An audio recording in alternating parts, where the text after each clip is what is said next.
What is a verb? This might sound a little silly on a YouTube channel about non-duality, but this is part of a series I'm doing on the intersection between non-duality and native wisdom. And this week we're talking about language and how language informs our world view. So what is a verb?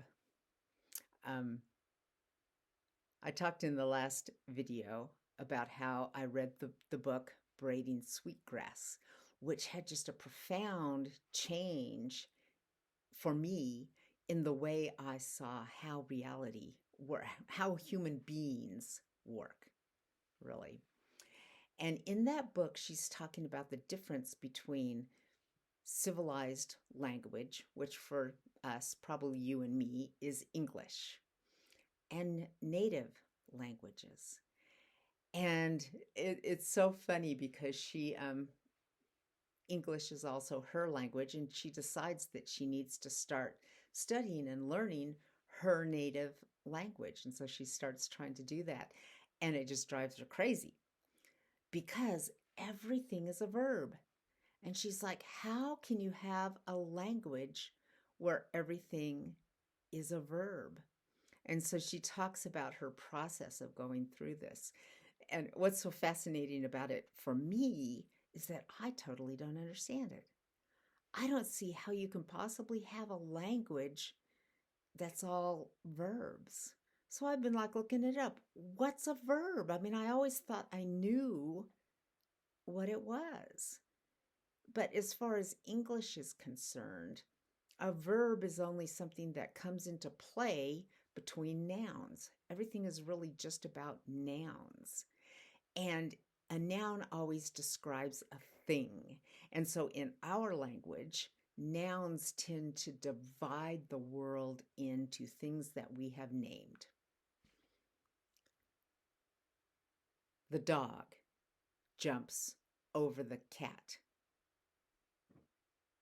Jumps is the verb. You can't really, and even all the descriptions that I've read about it, looking it up on, Google and everything, is that a verb exists to tell you what the noun is doing. So that just kind of goes to show how limited our language is because it fixes us in only seeing the world as separate things.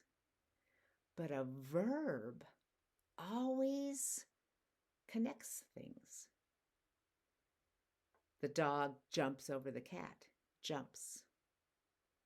It's connecting the dog to the action and the action to what it actually did. I mean, we can guess, why did the dog jump over the cat? But you see jumps, dog, thing, noun jumps over the cat. So how can you have a language that's mostly verbs? I still don't get it.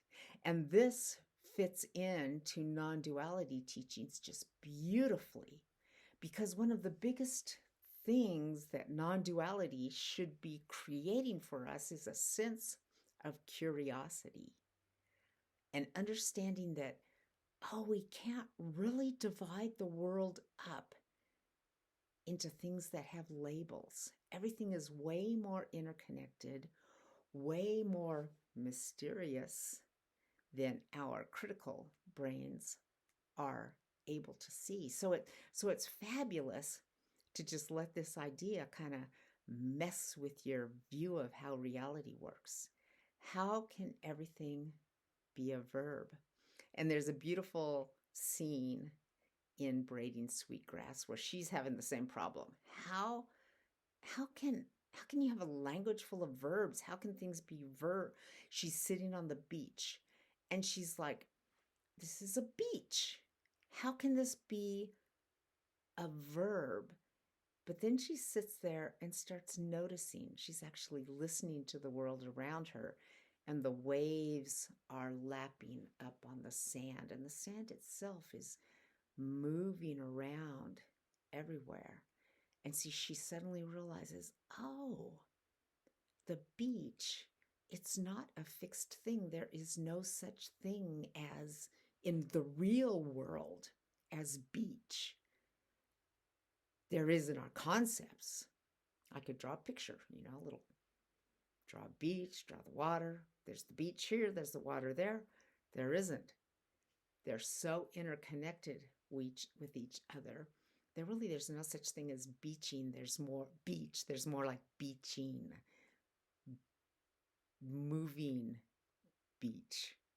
I still don't get how you could have that be a language. I mean, how do you put it into a sentence?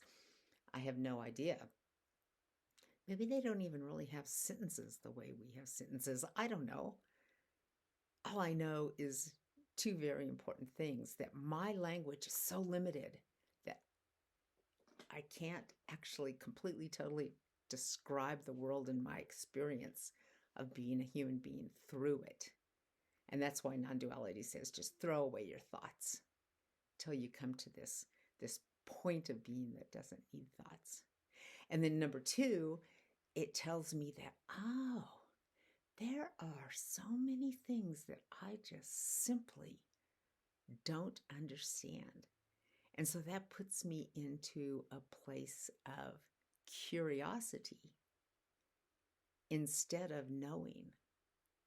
Like, what would it be to see the whole world verbally, verb-like? Everything's moving, everything's interconnected. What would it be like? And this is what the native teachers tell us, that when a human being is raised in a society that just teaches you this from the very beginning, what would your experience of being a human being be like?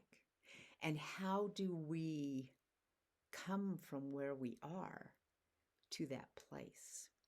And this is important also because it is our fixation on the world as separate things that is causing us to destroy it.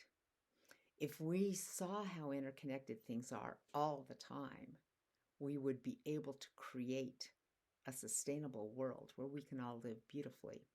Ultimately, as far as I'm concerned, that kind of needs to be the goal of, particularly of non-dual teachings. How do we get to a place where we're living together differently? So what is a verb? How can you have a language that's just all verbs? You'll notice, I'll put a transcription of this video on my website, and you'll notice it's full of nouns. Like I said, I don't get it. I don't know how to do it. Very, very cool.